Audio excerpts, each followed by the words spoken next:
production process of a mirror finish roller typically includes the following steps. 1. Material preparation. Selecting high-quality metal materials such as stainless steel suitable for making mirror polishing rollers. 2. Initial processing. Cutting, turning and grinding the material into the desired roller shape. 3. Surface treatment.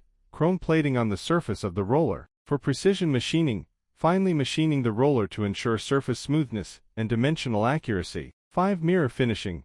Polishing and buffing the roller surface to achieve a mirror-like finish, ensuring high-quality mirror surface. 6. Quality inspection. Conducting quality inspections on the mirror finish roller to ensure surface smoothness, dimensional accuracy, and other requirements are met. 7. Packaging for shipment. Packaging the mirror finish roller that has passed quality inspections. Preparing it for shipment. These steps may vary depending on the actual production processes and requirements of different manufacturers, but typically include the key steps mentioned above. Thank you for watching.